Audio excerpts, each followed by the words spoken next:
ในโอกาสนี้จึงขอเชิญชวนพุทธศาสนิกชนทุกท่านได้ร่วมถวายเทียนพรรษาและร่วมอนุโมทนาบุญไปด้วยกันเพื่อส่งเสริมพระพุทธศาสนา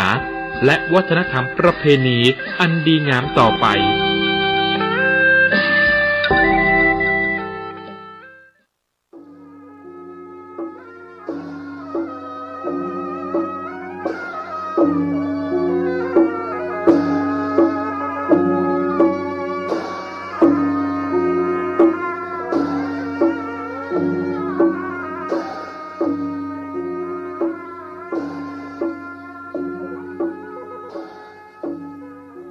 ขอความเจริญในธรรมและความผาสุกทางใจจงได้มาบังเกิดมีกับท่านสาธุชนคนดีพุทธบริษัทผู้เจริญในศีลผู้เจริญในธรรมทุกท่านพร้อมกันนี้ขอยกมือ10 นิ้วกราบอาราธนาเอาคุณพระแก้วเจ้าทั้ง3ประการคุณพ่อคุณแม่ผู้ให้กำเนิดคุณครูบาอาจารย์ผู้ประสิทธิ์ประสาทวิชาความรู้คุณงามความดีที่ท่านผู้ฟังทั้งหลายได้บำเพ็ญมาในอดีตและกำลังจะทำอยู่ในเวลานี้เสื้อวัดเสื้อวาเสื้อบ้านเสื้อเมืองพระสยามเทวาธิราชสิ่งศักดิ์สิทธิ์ทั้งหลายอันมีพระบรมธาตุเจ้าดอยสุเทพและครูบาเจ้าศรีวิชัยนักบุญแห่งล้านนาไทยเป็นต้นขอยกมือ10 นิ้วกราบอาราธนาและเชิญชวนมาปกปักรักษาพ่อแม่พี่น้องลูกหลานเหลนวงศาคณาญาติตลอดถึงพระสงฆ์พระเจ้าคนหนุ่มคนเฒ่าพ่อน้อยพ่อหนานพ่ออุ้ยไม่อุ้ยปีป้านาอาตลอดถึงข้าราชการบ้านเมืองตำรวจทหารอันรักษาประเทศชาติให้เข้มแข็งและผู้ที่ประกอบอาชีพขับรถและผู้ที่กำลังจะไปทำงานกำพวงมาลัยอยู่กำลังเดินทางอยู่ขอสิ่งศักดิ์สิทธิ์มาปกปักรักษาให้ท่านทั้งหลายมีความสุขกายสุขใจเหมือนกันทุกท่านทุกคนแด่เทินก่อนที่จะได้ดำเนินรายการต่อไปนี้ขอเชิญชวนท่านผู้ฟังทั้งหลายได้ไหว้พระพุทธพระธรรมพระสงฆ์เพื่อให้เป็นสิริมงคลกับตัวกับครอบครัวกับธุรกิจการงานตลอดถึงสิ่งแวดล้อมทั้งหลายประนมมือขึ้นเน้อว่าพร้อมกันเน้ออะระหังสัมมาสัมพุทโธภควาพุทธังภควันตังอภิวาเทมิกราบสวากขาโตภควตาธัมโมธัมมังนัมมัสสามิกราบสุปฏิปันโนภควโตสาวกสังโฆสังฆังนะมามิกราบหันธรรมยังพุทธัสสะภะคะวะโตบุพาภคณะมะกะลังกะโลมาเสนะโมตัสสะภะคะวะโตอะระหะโตสัมมาสัมพุทธัสสะนะโมตัสสะภะคะวะโตอะระหะโตสัมมาสัมพุทธัสสะนะโมตัสสะภะคะวะโตอะระหะโตสัมมาสัมพุทธัสสะพุทธังสรณังคัจฉามิธัมมังสรณังคัจฉามิสังฆังสรณังคัจฉามิตุติยัมปิพุทธังสรณังคัจฉามิตุติยัมปิธัมมังสรณังคัจฉามิตุติยัมปิสังฆังสรณังคัจฉามิตติยัมปิพุทธังสรณังคัจฉามิตติยัมปิธัมมังสรณังคัจฉามิตติยัมปิสังฆังสรณังคัจฉามิอิติปิโสภะคะวะ อะระหังสัมมาสัมพุทโธวิชชาจารณะสัมปันโนสุขโตโลกาวิทูอนุตตะโลเอหิปัสสิโกโอปนะยิโกปัจจัตตังเวทิตตโพวินโยหิติสุปฏิปันโนภควโตสาวกสังโฆอุจุปฏิปันโนภควโตสาวกสังโฆญาญาปฏิปันโนภควโตสาวกสังโฆสามิจิปฏิปันโนภควโตสาวกสังโฆญาติตังจัตตาลิปุริสายุคาเนอัฏฐาปุริสาปุคลาเอสะภะคะวะโตสาวกสังโฆอาหุไนโย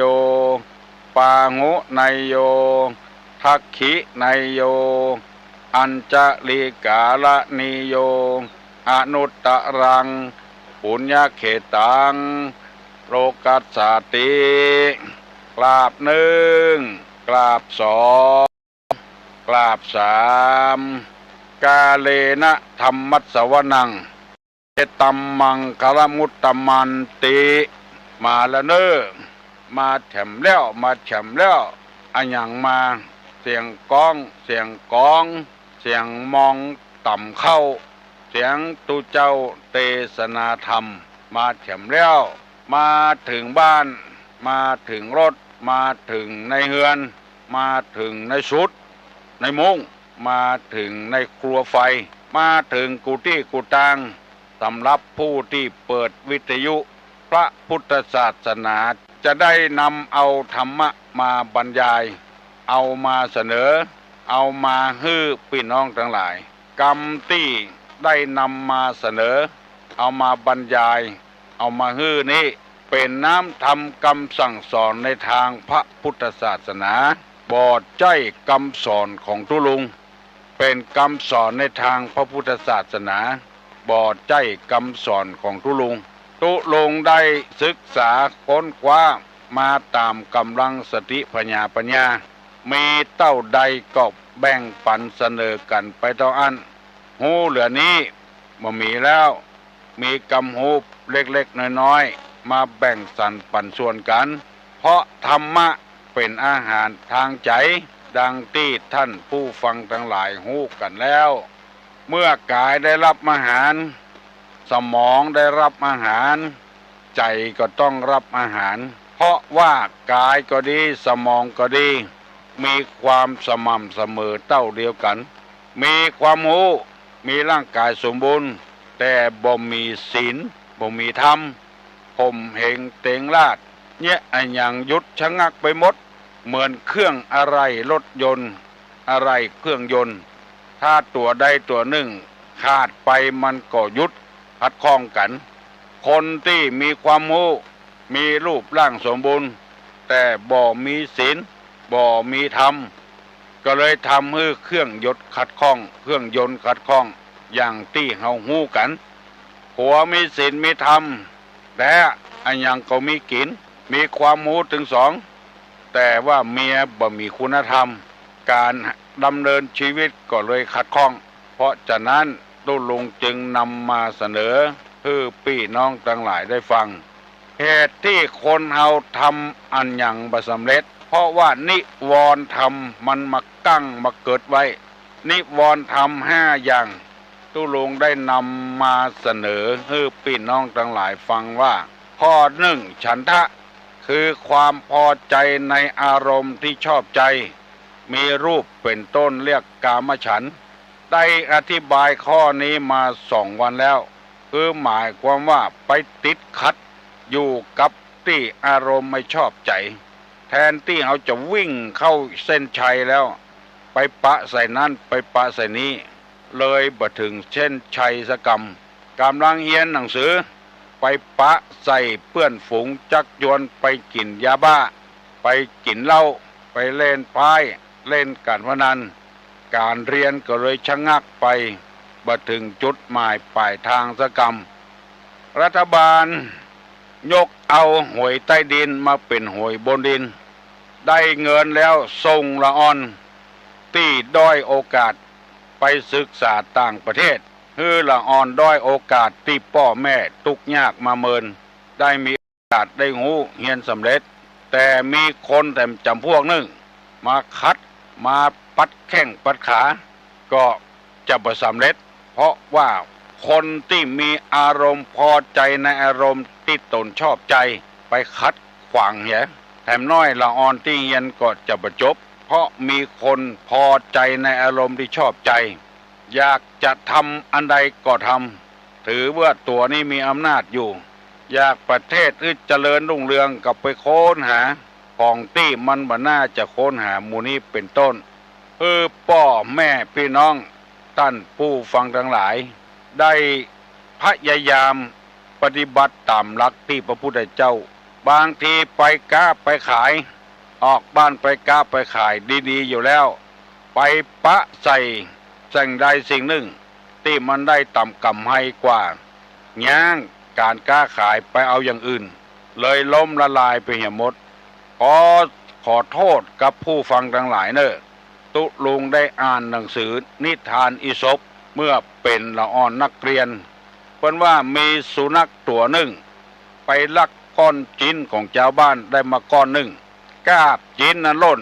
แล้วระหว่างที่จะไปถึงบ้านนั้นต้องไต่สะพานต้องไต่ขัวสุนัขตัวนั้นก็กาบจินไต่ขัวไป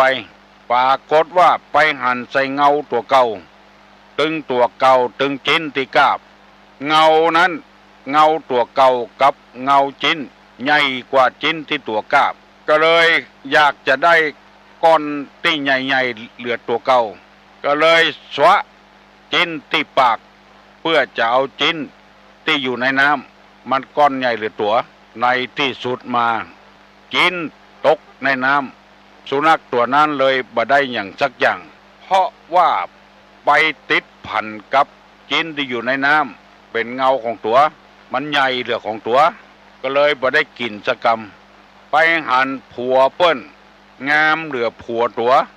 ละผัวตัวไปเอาผัวเปิ้นทางที่เปิ้นมีเมียอยู่ไปหันเมียเปิ้นงามไปละเมียของตัว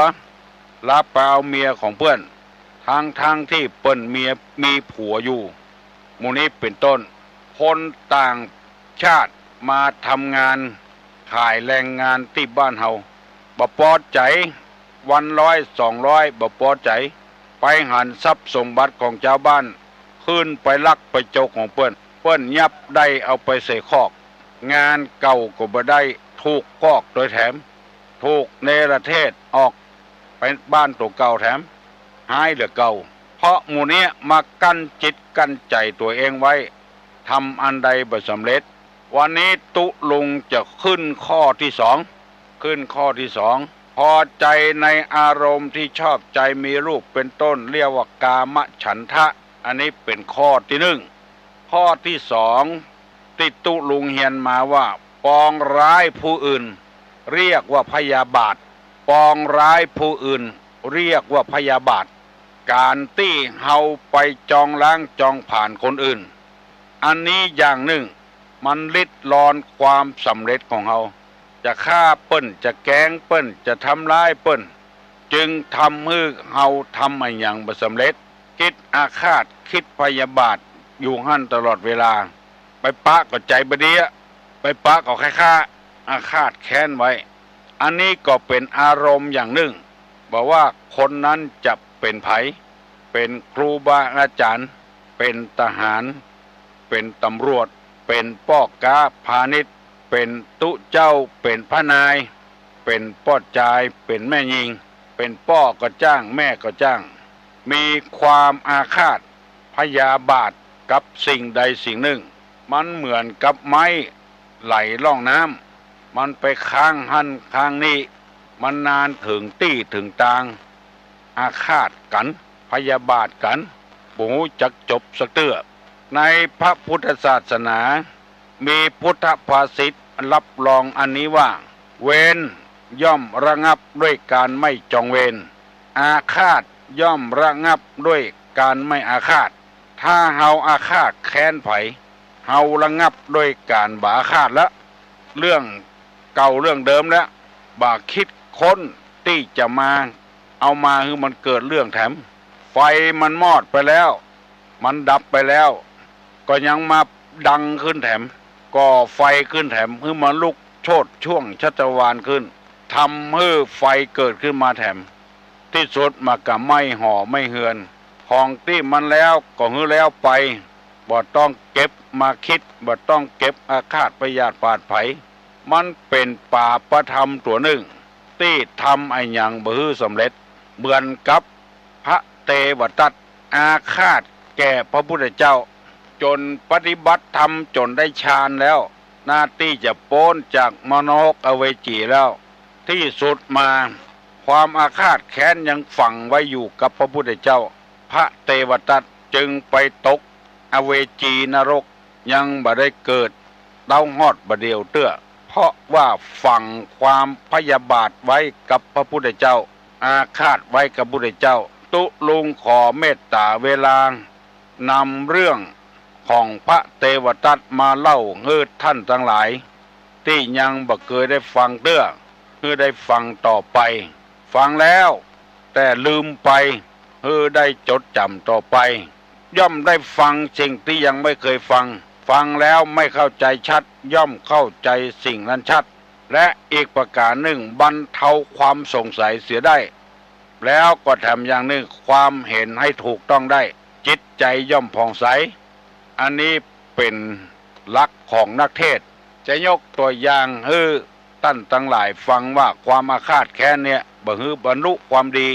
มันจดจำอยู่หั่นความจริงพระเทวทัตนี้ตามพุทธประวัติอนุพุทธประวัติกล่าวไว้ที่ตู้ลุงไปอ่านเขาใส่ไปเรียนเขาใส่ปะมาบัดใจไผ่ที่ไหนเป็นลูกของพระเจ้าสุปปุถะ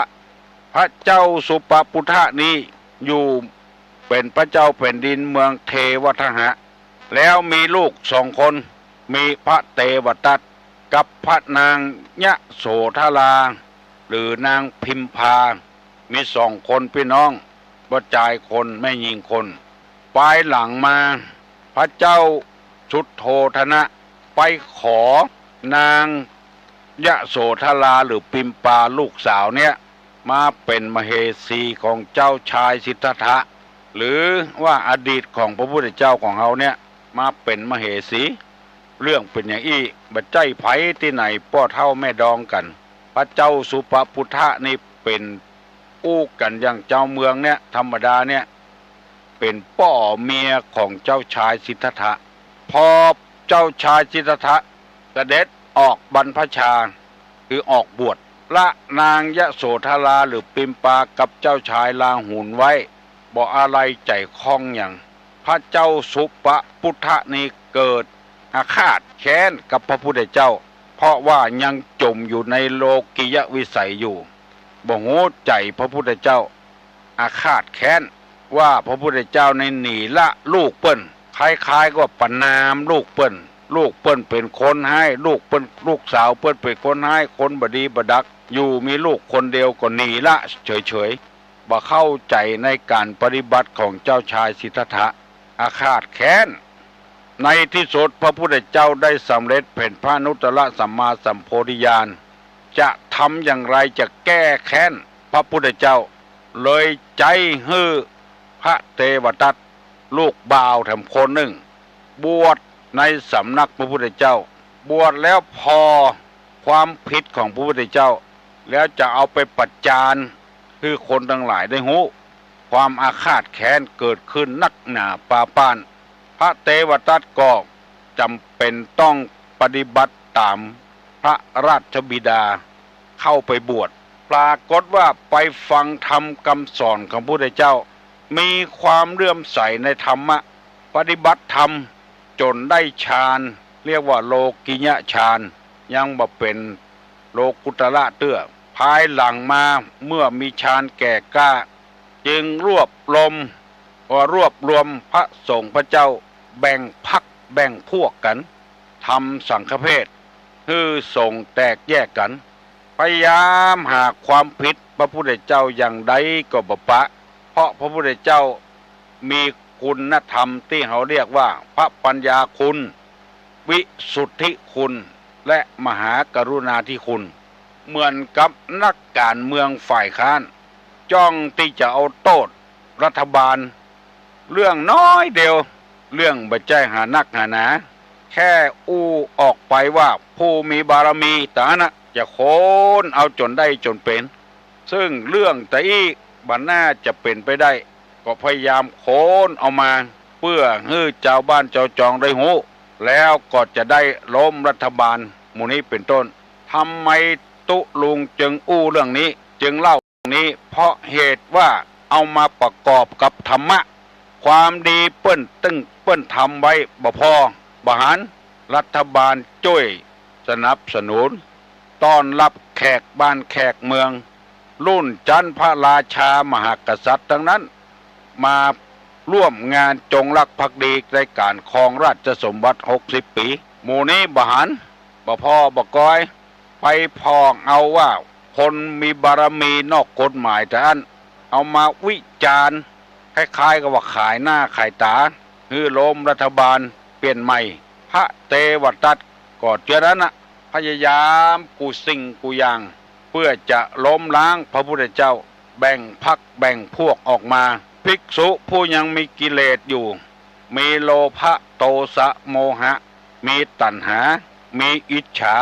มีอาฆาตมีพยาบาทเป็นบุคคลที่บ่สร้างสรรค์ว่ายังออกไป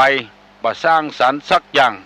ไปเป็นพรรคเป็นพวกของพระเทวทัตอันนี้ฮ้องว่าอาฆาตพยาบาทปองร้ายผู้อื่นมันเสียการเสียงานเสียเวลาคนจำพวกนี้แยะอย่างบ่ขึ้นแยะอย่างบ่สำเร็จ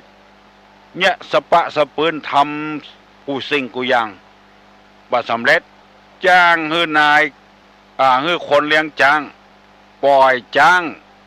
ย่ำพระพุทธเจ้าก็บ่สำเร็จกิ้งบ่หินจะลงทับพระพุทธเจ้าก็บ่สำเร็จเพิ่มความอาฆาตเพิ่มความพยาบาทขึ้นแถมนักหนาป้าป้านบ่สำเร็จสักอย่างอันนี้ตุลุงยกมาเสนอเป็นข้ออุปมาเพื่อพี่น้องทั้งหลายเพราะฉะนั้นเมื่อเรื่องมันแล้วก็คือแล้วไปเหียเวรระงับไปเหียด้วยการบ่จองเวรการอาฆาตพยาบาทกันคือมันแล้วไปเหียมันจะเกินความดีของเฮาทำแล้วก็จะบ่ได้ชมใจตึดสักเตื้อพยายามหลีกเลี่ยงอันนี้เป็นธรรมในทางพระพุทธศาสนาผิดกันมาใดมาเบาก็ยังเก็บไว้หันอยู่โคนเฮานี่มันแปลกนะจังเปิ้นก็ถามมาเปิ้นอยู่เพราะอาฆาตแค้นไว้ในใจบอกออกไม่ออกพี่น้องทั้งหลายบ่เชื่อลองฟังเถอะเรื่องเอาไปที่ไหนนะไปคนเดียวมันจะถามเขาว่ามาด้วยไผเขาว่ามาคนเดียวเนี่ยแล้วมันจะถามเขาละบ่ห้าน้ำมากะเนี่ยบ่วอกน้ำมากะยังอาฆาตแค้นเปิ้นอยู่จังเปิ้นก็ถามมาเปิ้นอยู่มาด้วยไผมาคนเดียวไอ้วอกนั้นมาด้วยกะเนี่ยยังถามมาเปิ้นอยู่อันเนี้ยคือคนเก็บอาฆาตแค้นไว้ในใจแค้นปันใดก็ถามจะจ้างเถอะบ่ต้องออกปากต่อมาถ้าออกปากต่อไปไผก็หูแล้วว่าคนเนี้ยคบบ่ได้ละยังอาฆาตแค้นอยู่สุมไฟไว้ในอกละเมียแล้วไปเอาเมียใหม่ไปได้เมียใหม่บ่เหมือนเมียเก่าสุมไฟไว้ในอกจะมาเอาเมียเก่าพ่อเมียแม่เมียเปิ้นบ่หันดีตัวบ่ฮื้อลูกเพิ่นเอาขนาดอยู่ด้วยกันดีๆแต่หนีเมียไปเอาคนอื่นถ้าอย่างพระพุทธเจ้านี่เปิ้นไปอย่างหนีเมียไปแสวงหาคุณธรรมหนีเมียไปบวชหนีเมียไปบวชนี่พ่อเมียแม่เมียยังล่นไปไหวอยู่อันหนีเมียหนีลูกเปิ้นแล้วไปเอาเมียใหม่นี่ละสุมไว้ พ่อเมียแม่เมียบ่ฮือเอาเพราะอยู่ต่อไปแถมมันก็อย่างนั้นนะเมื่อหัวทีบ่ได้มอกปีแรก2 ปีแรกนี่ก็จะดิ้งเหมือนเข้ามาเข้าก็พฤติกรรมเก่าก็จะงัดออกมาแล้วพ่อเมียแม่เมียเปิ้นมือเอาคุมสุมอกไว้อาฆาตแค้นไว้ปากันมาบุกมาตีคนเฒ่าก็มีปะไผที่ไหนญาติของเมียโคตรเปิ้นสุมใจไว้ในที่สุดมาถูกข้อเขียหรือว่าเปิ้นสู้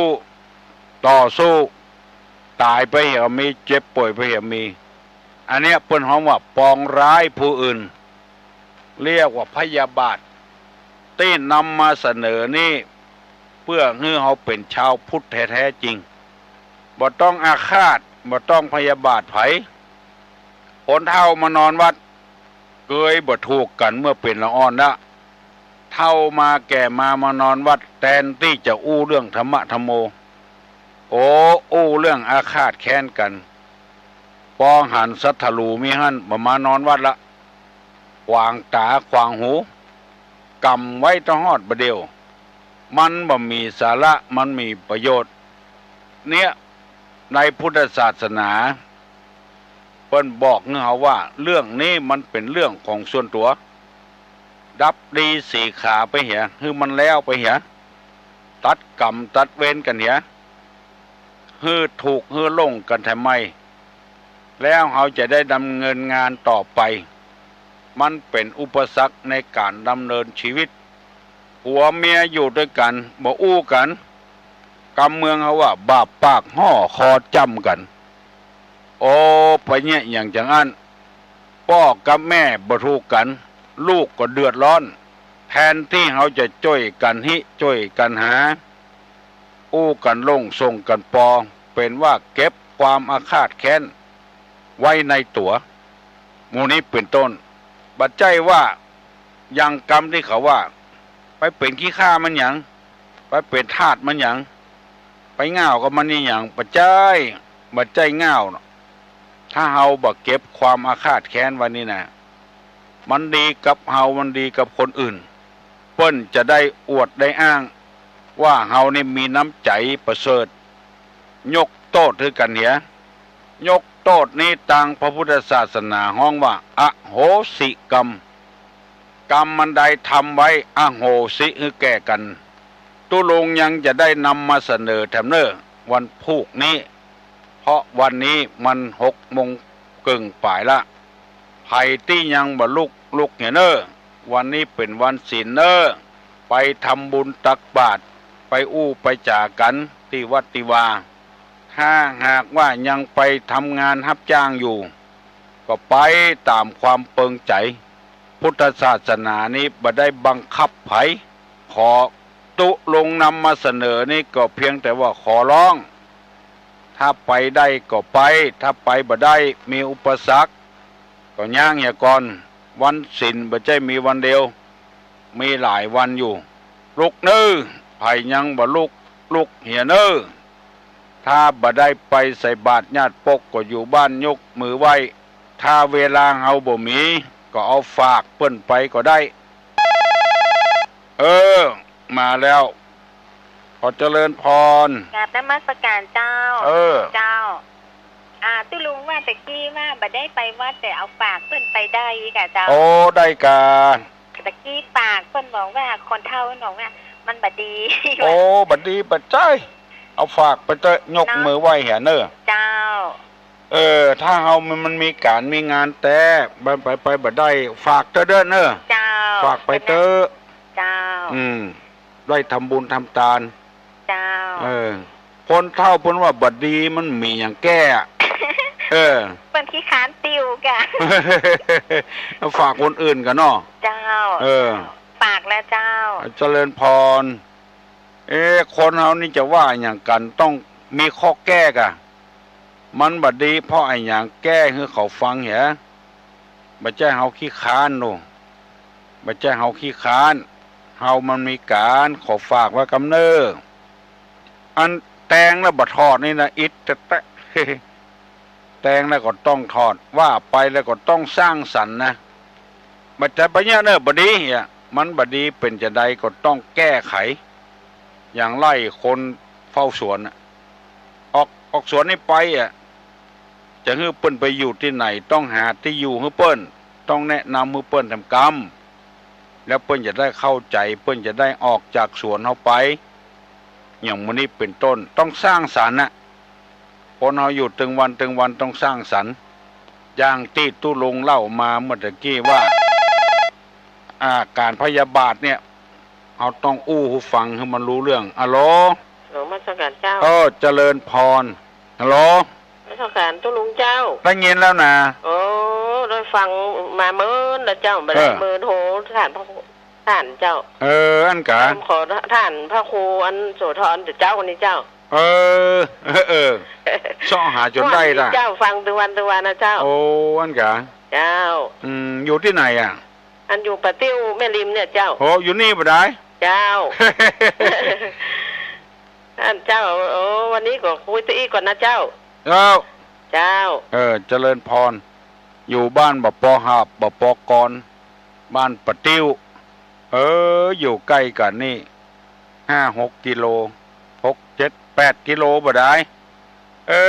มาปะมาพบกันอู้จากันกับตุลุงก็ได้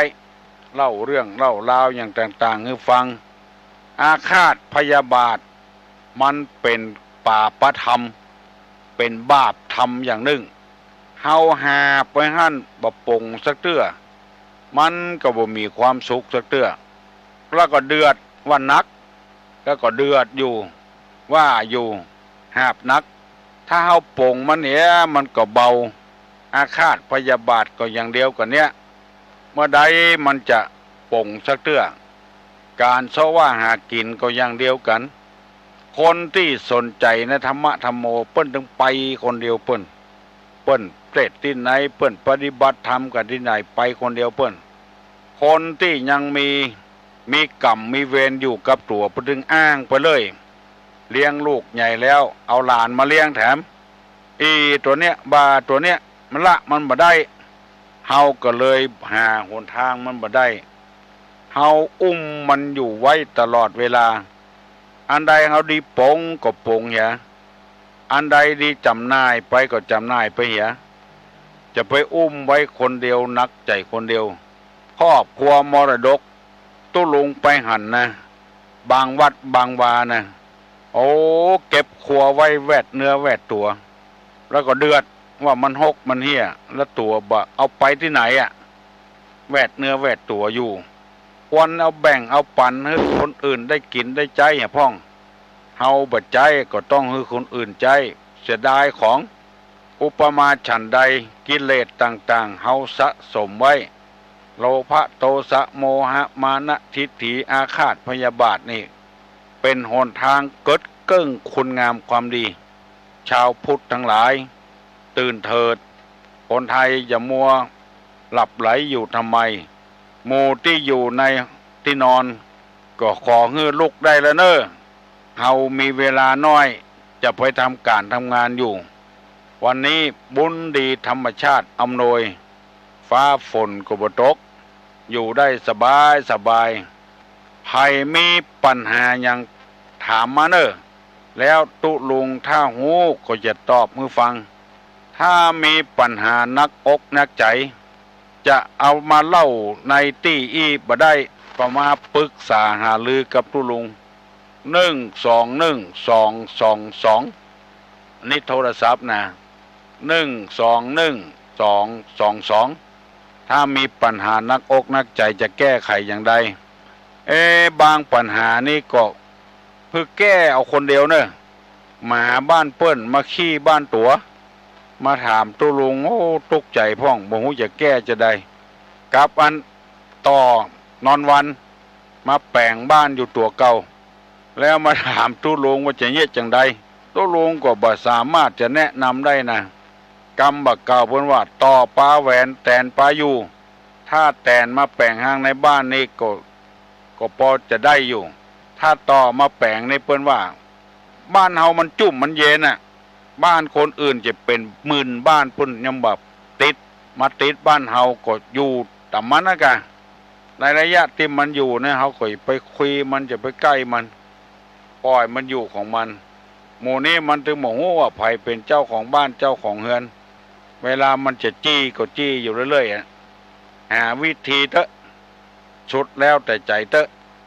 ตูลุงบักกล้าจะมาแนะนำให้ฟังเนี่ยพอออกไม่ออกจากอู้มาตะกี้นี่บ่ได้โทรมาเพราะว่าบ่ได้ยกหูโทรศัพท์ไว้บ่ได้เปิดสักกำมาแล้วฮัลโหลครับเจริญพระคุณเจ้าผมโทรมาครั้งแรกครับผมคนกรุงเทพมาอยู่ครับฟังรู้เรื่องเปล่าฟังรู้เรื่องครับอาจารย์ครับมาอยู่นานแล้ว10 ปีนะครับอาจารย์เจริญพรทีนี้ผมได้ยินว่าอาจารย์บอกว่าจะให้บริจาคในเสื้อผ้าเก่าครับเสื้อผ้าเก่าใช่ถ้าผมจะต้องเอาไปวัดให้ที่วัดยังไงครับมันอยู่ที่ถนนแม่ริมเชียงใหม่นะครับอยู่ที่กิโลเมตรที่10พอดีวัดโสพนารามทางไปโรงพยาบาลเลยนครนครมันอยู่เหนือโรงพยาบาลหน่อยวัดแรกวัดแรกนี่ยังไม่ใช่นะวัดต่อมาอีกวัด1 กิโล 10วันนี้โชคดีโทรติดเพราะว่าไม่มีคนโทรเข้ามาเจริญพรดีชอบทุลุงแล้วก็จดเอาไว้ตลอดเลยเหรอจดไว้เล่มนึงแล้วตั้งแต่จิลังต่อแล้วครับจิลังต่อล่อลังแตนจดไว้หมดแล้วครับจิหางต่อล่อหางแตนชอบมากเลยบางวันทุลุงก็พูดภาษาอังกฤษกู๊ดมอร์นิ่งหัวม่วนได้แต่อันน่ะกู๊ดมอร์นิ่งแต่อันน่ะแค่นั้นสุขภาพดีแล้วใช่ไหมครับดีมาละเมื่อวานก็ไปโรงพยาบาลแล้วมันมีเทปทุลุงที่เทศสมัยหนุ่มๆใช่ไหมครับเจริญพรเทปทุลุงนะครับเป็นเทปอันนี้เราไปหาที่ไหนครับที่วัดมีที่ทิพเนตรตลาดทิพเนตรคนเป็นไข้หัวผมอยู่ลวงเหนือดอยสะเก็ดเนี่ยครับเหรอครับก่อนก็เคยวัดดอยสะเก็ดใกล้ๆแต่ผมอยู่บ้านลวงเหนือดีแหล่งธรรมะเลยดอยสะเก็ดครับก็เอาเป็นว่าผมเอาใส่ลังไปนะครับที่ใช้ไม่ใช้อะไรเงี้ยครับเอาใส่ลังมาแล้วไปให้ตุลุงนะครับซักเรียดๆอย่างนั้นเนาะครับให้สะอาดตุลุงนี่12122นี่ที่ห้องตุลุงที่ห้องเดี๋ยวก่อนไปผมโทรเช็คตุลุงครับใช่แล้วพรครับนมัสการครับพระคุณเจ้าครับถ้าไม่อยู่ก็มาที่ในวิหารเลยนะจะมีพระอยู่ประจำเลยทุกวันตลอดวันเลยว่าแดงไทยผมชื่อกิตติพิษชื่อเล่นชื่อแดงนะครับชื่อแดงนักดนตรีเก่านักดนตรีเก่าแล้วก็เห็นตุลุงมีบริจาคซึ่งอะไรนี่เดี๋ยวค่อยถามแต่ที่มีอยู่ตอนนี้ก็คือพวกเสื้อผ้าเดี๋ยวจะขอเก็บไว้แล้วเจริญพรครับนมัสการครับพระคุณเจ้าครับเจริญพรขอขอบคุณคุณแดงไทยเป็นนักดนตรีด้วยและอยากจะบริจาคเสื้อผ้าด้วยฮัลโหลตุลุงนะฮัลโหลได้ยินนะได้ยินนะครับก้อยหน่อยก้อยไปหน่อยก้อยไปหน่อยไปหน่อยนะก้อยไปหน่อยวิทยุดังเว้ยดักละมาดักเตื้อฮัลโหลได้ยินละครับสามารถสักการนะรีวิทยุหน่อยฮัลโหลรีวิทยุหน่อยครับได้ยินแล้วครับเอาแค่ถามปัญหาตุลุงหัวใจไหมอันเชื้อผีไม่อย่างของตุลุงครับอุอากะสะกระถางหัวใจปัญหาเชื้อผีนะครับอุอากะสะแต่ฟังได้เลยครับจดไว้ละแต่ฟังได้เลยครับได้กะไม่อย่างมองครับอุฐานะสัมปทาถึงพร้อมด้วยความมันมัน1มันเนาะ2อารักขะสัมปทาถึงพร้อมด้วยการรักษาอุอานะข้อที่3ว่ากะนะกัลยาณมิตรตาคบคนดีคบคนดี ครับตัวสุดท้ายเรียกว่าสะคือสมะชีวิตาแปลว่าประกอบอาชีพไม่ผิดกฎหมายประกอบอาชีพโดยชอบไม่ผิดกฎหมายไม่ผิดศีลธรรมเนี่ยหัวใจเศรษฐีอุอากะจะเป่าใส่น้ำล้างหน้าตบหัวตึงวันจะได้เป็นเศรษฐีคือหนึ่งมือมันอย่าไปขี้ค้านสองเพื่อประหยัดทรัพย์สมบัติไว้สามจะไปคบคนบดีสี่เพื่อประกอบอาชีพเป็นสมะชีวิตานะเนาะครับไก่ก็นี่ลูกไหนมาจากสังกะแปงครับสังกะแปงนี่เหมือนได้ครับสมัครการจะลงว่าเจริญพรสันกำแพงแหล่งศีลธรรมฮัลโหลครับผมครับผมรีวิทยุลงหน่อยครับผมเจริญพรครับผมรับจากหลับปูนครับผมหลับปูนโลพอดีผมอยากถามว่ายังเอาเดือนนี้เนาะเอาเต่ารถออกนี่เอาจะพอดีผมเกิดวันติดนะครับเกิดวันติดแหละครับผมคือเอาออกวันพุธเนอะครับผมคือเอาออกวันพุธเกิดวันติดเอาออกวันพุธถ้าให้มันดีเด็กก็ต้องวันพุธครับผมเดือนนี้เนาะเจริญพรเอาวันพุธเนอะเอาวันพุธ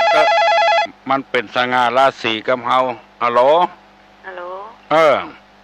เจริญพรอย่างเจ้าในอันอยู่ถนนทุ่งโฮเทลนะเจ้าก้อยไปหน่อยเฮ้ยไปหน่อยค่ะเดี๋ยวนะเจ้าได้ยินละอันก็เจ้าอยากจะรู้ว่าตุลุงอยู่วัดไหนเจ้าชื่อใหม่ว่าวัดโสภณารามเจ้ามันอยู่เหนือโรงพยาบาลนครเชียงใหม่เจ้าโรงพยาบาลปะแง่ที่ว่าท่านมีเบอร์โทรกับเจ้าที่วัดตุลุงเจ้า12122มือถือมันมี1212222วันทูวันทูเจ้า053นั่นเนาะ053เจ้าก็จะเอาผ้าไปบริจาคเอามาเนอะเจ้ามันหน้าวัดของตุลุงจะมีพระเจ้านาคปกนะเจ้า9 ศอก 9 นิ้วสง่างามเจ้าแวะฮันเตอเจ้าหนูแค่ได้เบอร์โทรแค่ได้แต่เลยฟังนี่เป็น4-5 วันละอายุว่าตุลุงอยู่วัดไหนเจ้าโสภณารามเดี๋ยวเปิดฟังวิทยุเทศ1 วันน่ะอันกะเบอร์โทรถ้าจะโทรก็มันคนอื่นโทรเหี้ยก็โทรบัดตันนะบัดตันเปิ้นเนาะไป10 กิโลแม่กะเจ้า10 กิโลปนเนี้ยถ้าว่าวันไหนเจ้าโทรไปถ้าตุลุงอยู่ก็เจ้าจะเอาไปบริจาควันนั้นถ้านักเจ้าเอามาเนอะเจ้าเอาหมดเจ้าแต่ใจได้นะเจ้าใจได้อยู่อย่างดีๆทั้งนั้นนะเจ้าเอากะเจ้าแล้วก็เจ้าก็ค่อยมีปัญหาอย่างสักน้อยค่อยไปปรึกษาตุลุงได้กะเจ้าใจอีกแล้วเนาะเจ้าเจริญพรเนอะตุลุงอย่าปั่นปอนเนอะบ่ได้ปั่นเตื้อเฮ้ยฮัลโหลการธรรมสการครับเจริญพรปกติถามว่าการใส่เข้ากับเจ้าที่บ้านนะตุลุงว่านะโม3 ครั้งแล้วก็อิมังสุปันเทนะนี่หมายความครับขึ้นต้นตัวนี้หมายครับอย่างอันก็ได้นะถ้าอย่างตุลุงว่านี่ก็ได้อาหารสุขิโตโหมิก็ได้อาหารสุขิโตอาหารสุขิโตโหมิ7 กรัมนะครับเนาะอันนั้นง่ายดีครับสุปะเปเปลี่ยนจนะนี่มันยาวอยู่ยาวนะครับอันสมัยนะครับอันสักทั้งวันเราบัดตันไปใส่กันข้าวเหนียวใส่กันน้ำได้ก่อนครับเข้าไหนข้าวเจ้าครับข้าวเจ้าที่บ้านนะครับได้ตึง2 อย่างได้ตึงข้าวตึงน้ำถ้าตันก็เอาตึงข้าวตึงน้ำถ้าบัดตันเอาก็น้ำให้ก่อนครับผมมันเป็นเปิ้นฮ้องกันว่าอามิสบูชาบูชาด้วยอามิสกะเข้าบัดได้ก็ได้กะน้ำบัดได้ก็ได้บ่ได้ใส่อย่างสักอย่างนี่ก็ดีก็บ่ดีหายก็บ่หายยกมือไหว้อย่างนั้นแต่ตุลุงว่านะครับยกมือไหว้เอา มันเป็นอมิสบูชาอย่างมันลองขี้ควายเนี่ยเปิ้นเอาพระเจ้ามาตั้งคนเท่าปลากันไปใส่เข้าให้เปิ้นไปเดือดคือปู่แก่กับนายกเอาเปิ้นมาไว้บัดได้กินข้าวกินน้ำก็เลยตุลุงก็คือบาทไปแกนคือเปิ้นไปใส่บาทนั้นเบิ้นเต็มใจอะเนาะอมิสบูชามันเต็มใจครับผมรบกวนตุลุงเลยนะครับผมครับเจริญพรตุลุงจะปั่นปอนนั่นจะลงวิหารนั่นนะเพราะวันนี้เป็นวันศีลอย่างว่านะกัวศรัทธาเปิ้นมาเต็มวัดท่าแงนแล้วเมื่อใดก็ตุลุงไม่ย่างก็เชื่อเอาแถมอันกะเอาก็เอาใจกันเอาฮัลโหลสวัสดีครับสวัสดีครับน้องอย่างนะมาจากบ้านเลยฮะน้องมาจากเป็นถามไม่อะเป็นถามว่าฮัลโหลตุลุงไหว้พระเจ้าตุลุงเจริญพรครับผมอยากจะถามว่าจะได้เนี่ยทุกเข้าเก่านี่เขาว่าบัดนี้แปลงบ้านได้ไงที่ทุกเข้าเก่าเนี่ยบัดนี้แปลงบ้านได้ไงที่หลงเข้านะครับคนเท่าเปิ้นถือบัดเดียวนี่แหละครับบัดนี้ด้วยครับคนเท่าเปิ้นถือบัดเดียวมันตี้มันจำกัดไปเห็นแล้วมาถ้าเขาบอกแปลงก็บ่ได้แปลงแล้วก็ใครคือดีก็เอาควักไปบอกแม่ธรณีเจ้าตี้อะกันเนาะแล้วเย็นก็เอาควักไปบอกแม่ธรณีเจ้าตี้เฮียโอ้บัดเดียวเนี่ยแม่พ่อธรณีเจ้าตี้เอ้ยข้ามันมีตี้แล้วใครจะแปลงนี่เนอะขอถอนคืดถอนจานรีบดักว่าขอแม่พระธรณีเจ้าตี้